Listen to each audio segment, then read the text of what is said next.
പരിഷ്കരിച്ച് ആവർത്തിച്ച് എടുക്കുകയാണെങ്കിൽ അദ്ദേഹത്തിനൊന്നും പിടിച്ചാൽ കിട്ടില്ല.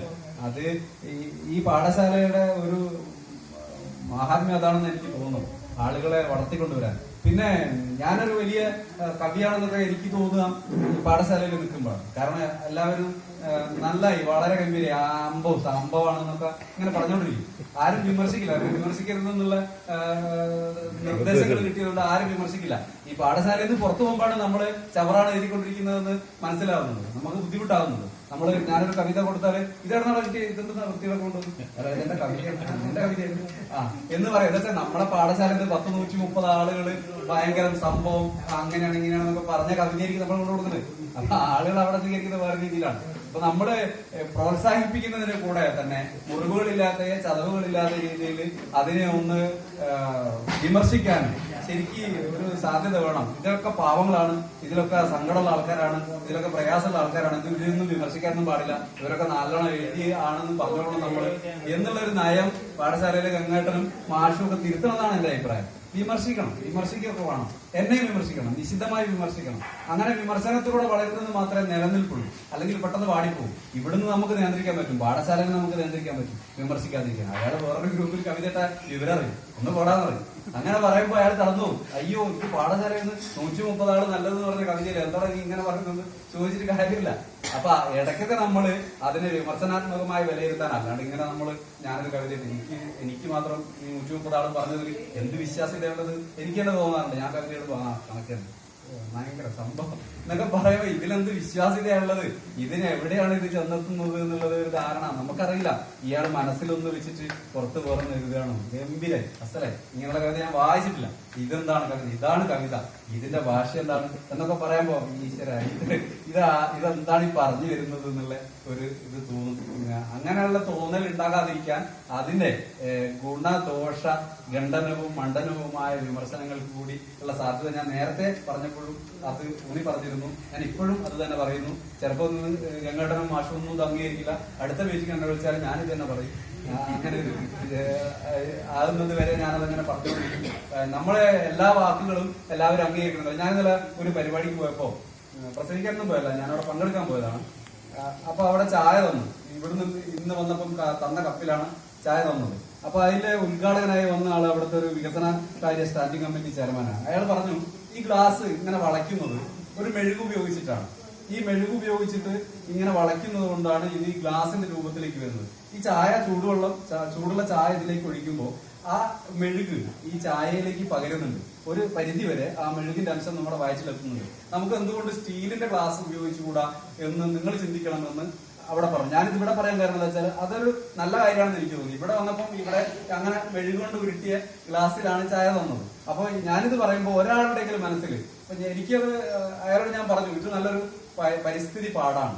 ഇതിങ്ങനെയുള്ള കാര്യങ്ങളെങ്കിലും ഒരു കാര്യം ഒരാൾക്ക് മനസ്സിലാവുമ്പോൾ അയാളത് ജീവിതത്തിൽ പകർത്തുകയാണെങ്കിൽ അതിന് വലിയ സന്ദേശമുണ്ട്. അപ്പൊ ഞാനിവിടെ പറയുന്നത് ഇപ്പം ഈ കേൾക്കുന്ന ആളുകൾ മുഴുവൻ ഇനി ആ കൂട്ടിയ മെഴുക് ഉപയോഗിച്ച് കൂട്ടിയ ഗ്ലാസ്സിൽ ചായ കുടിക്കില്ല എന്നുള്ള ബോധ്യമുള്ളതല്ല. ഒരാളുടെയെങ്കിലും മനസ്സിൽ അങ്ങനെ വന്നാൽ അത് നല്ലതാണ്. അപ്പൊ നിശിതമായ വിമർശനങ്ങൾക്കും നിശിതമായ നല്ല പ്രോത്സാഹനങ്ങൾക്കൊക്കെ തുല്യമായ പ്രാധാന്യം നൽകാൻ, അതിൽ തടന്നു പോകാതിരിക്കാനും പ്രോത്സാഹിപ്പിക്കുമ്പോൾ അതിൽ വല്ലാതെ അങ്ങ് പൊങ്ങിപ്പോകാതിരിക്കാനൊക്കെ ഉള്ള ഒരു ആർജവം കാണിക്കാൻ നമുക്ക് സാധിക്കണം. അങ്ങനെ സാധിക്കുമ്പോഴാണ് നമ്മൾ യഥാർത്ഥത്തിലുള്ള ഒരു വ്യക്തികളായി മാറുന്നത്. സമൂഹത്തിനെ പരിഷ്കരിക്കേണ്ട ആളുകളാണ് എഴുത്തുകാർ. നിങ്ങളുടെ എഴുത്തുകൾ സമൂഹത്തിലേക്കാണ് പോകുന്നത്. എഴുതി കഴിഞ്ഞാൽ എഴുത്തുകാരന്റെ ഉത്തരവാദിത്വം തീരുകയും അത് ജനങ്ങളെ ഏറ്റെടുക്കുകയും അതിനെ ജനങ്ങൾ പല രീതിയിൽ വായിക്കുകയും ചെയ്യും. എഴുതിയ ആള് വായിക്കുന്നത് പോലെയല്ല അത് വായിക്കുന്ന ആള് മനസ്സിലാക്കുന്നത്. അത് വേറൊരു തലത്തിലായിരിക്കും, വേറൊരു തരത്തിലായിരിക്കും. അപ്പൊ അതിനുള്ള സ്വാതന്ത്ര്യം വായനക്കാർക്കുണ്ട്. അപ്പൊ വായനക്കാരന്റെ മനസ്സിലുണ്ടാക്കുന്ന ചലനങ്ങൾക്ക് വലിയ സ്വാധീനമുണ്ട്. ഞാനിപ്പോ ആ ഗ്ലാസിന്റെ കാര്യം പറഞ്ഞത് എന്റെ മനസ്സിൽ കൊണ്ടതുകൊണ്ടാണ് ഞാനിവിടെ പറയുന്നത്. നിങ്ങളുടെ ആരുടെയെങ്കിലും മനസ്സിൽ കൊണ്ടാൽ, ഒരു പക്ഷെ ഒരാളുടെയെങ്കിലും മനസ്സിൽ കൊണ്ടാൽ അയാൾ ആ ജീവിതത്തിൽ അത് പകർത്താനും ഇനി ഒരാളോട് അത് പറഞ്ഞു കൊടുക്കാനും സാധിക്കില്ല.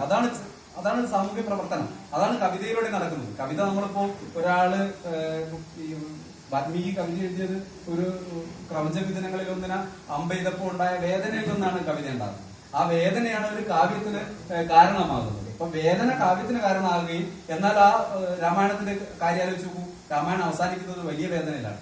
ഒരു സ്ത്രീനെ അകാരണമായി തള്ളിക്കളയുകയും അവള് സ്വയം ഇല്ലാതായി പോവുകയും ചെയ്യുന്ന ഒരു അവസ്ഥയിലാണ് ആ കാവ്യം അവസാനിക്കുന്നത്. ഇണപ്പക്ഷികളിൽ ഒന്നിന്റെ വിരഹത്തില് ഒരു കവിത തുടങ്ങുകയും ഇണപ്പക്ഷികളിൽ ഒന്നിന്റെ വിരഹത്തില് ഒരു കവിത അവസാനിക്കുകയും ചെയ്യാണ് രാമായണം. അതൊരു വലിയ സന്ദേശമാണ് നമുക്ക് പകർന്നു നൽകുന്നത്. എന്താണ് ജീവിതത്തിന്റെ അർത്ഥനൈരർത്ഥ്യങ്ങൾ? മഹാഭാരതം എഴുതുമ്പോൾ ഗണപതിയോട് വേദവ്യാസം പറഞ്ഞത് അർത്ഥം അറിയാണ്ട് ഒരു വരി എഴുതരുതെന്ന്. വേദവ്യാസനെ സഹായിച്ചത് ഗണപതിയാണ്. അർത്ഥം അറിയേണ്ട ഒരു വരി പോലും എഴുതരുതെന്ന് ആദ്യ മഹാകാവ്യം ആദ്യമായിട്ട് പറഞ്ഞില്ല. അർത്ഥം അറിഞ്ഞിട്ട് കവിത എഴുതുന്നത്. നിങ്ങൾ പറയുമ്പോൾ തുടർച്ചയായി പറഞ്ഞുകൊണ്ടിരിക്കണം, ഇടർച്ചകളില്ലാതെ പറഞ്ഞുകൊണ്ടിരിക്കണം എന്നാണ് പകരം ഗണപതി പറഞ്ഞത്. വേദവ്യാസൻ ഒരു തുടർച്ച മുറിയാതെ പറഞ്ഞുകൊണ്ടിരിക്കുകയും അർത്ഥം അറിഞ്ഞുകൊണ്ട് എഴുതുകയും ചെയ്തു. മഹാഭാരതം അർത്ഥം അറിഞ്ഞുകൊണ്ട് എഴുതിയ കാവ്യമാണ്. ആദ്യത്തെ പാഠം അതാണ്, അർത്ഥം അറിഞ്ഞുകൊണ്ട് എഴുതണം. നമുക്കറിയാത്ത വാക്കുകൾ ഉപയോഗിച്ച് നമുക്കറിയാത്ത ആശയങ്ങളെ ആവിഷ്കരിക്കലല്ല, നമുക്കറിയുന്ന വാക്കുകൾ ഉപയോഗിച്ച് നമുക്കറിയുന്ന ആശയങ്ങളെ ആവിഷ്കരിക്കലാണ് കാവ്യം അല്ലെങ്കിൽ സാഹിത്യം എന്ന് ആദ്യ കാവ്യത്തിലൂടെ തന്നെ മഹാഭാരതത്തിലൂടെ തന്നെ വേദവ്യാസനും ഗണപതിയും നമ്മളെ പഠിപ്പിച്ചിട്ടുണ്ട്.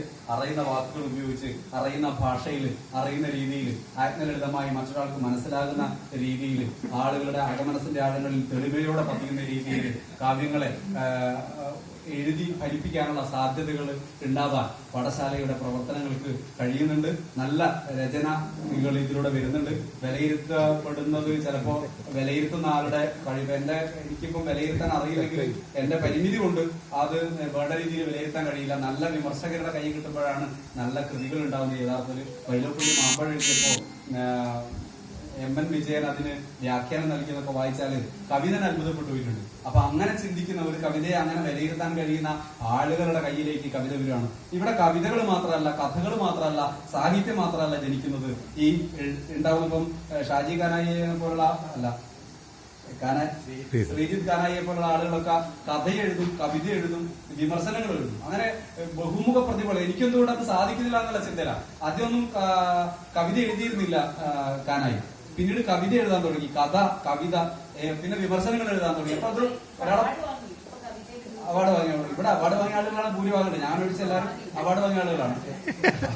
ആളുകളില്ല, അവാർഡ് വാങ്ങിയ ആളുകളാണ്. അങ്ങനെ രണ്ടാം സ്ഥാനം കേരളം സംസ്ഥാനത്തിൽ രണ്ടാം സ്ഥാനം കിട്ടിയ ആളാണ്. അഹങ്കാരം കണ്ടിരിക്കുന്നത്.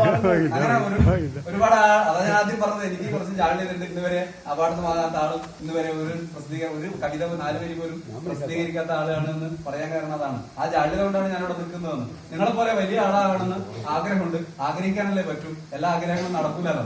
അപ്പൊ ആഗ്രഹിക്കുന്നുണ്ട്, ശക്തമായി ആഗ്രഹിക്കുന്നുണ്ട്, തീവ്രമായി ആഗ്രഹിക്കുന്നുണ്ട്. നല്ല മനുഷ്യനാവാൻ, നല്ല വ്യക്തിയാവാൻ, നല്ല എഴുത്തുകാരനാവാൻ, നല്ല സാഹിത്യകാരനാവാൻ, നല്ല വിലയിരുത്തലുകൾ നടത്തുന്ന സാഹിത്യത്തെ മാത്രമല്ല വ്യക്തികളെ കൂടി വിലയിരുത്താൻ കഴിയുന്ന ഒരു മനസ്സുണ്ടാവണേ എന്ന് ജഗദീശ്വരനോട് പ്രാർത്ഥിക്കുന്നുണ്ട്. എല്ലാവർക്കും നന്മ വരട്ടെ, എല്ലാവരും വലിയ ആളുകളായി തീരട്ടെ.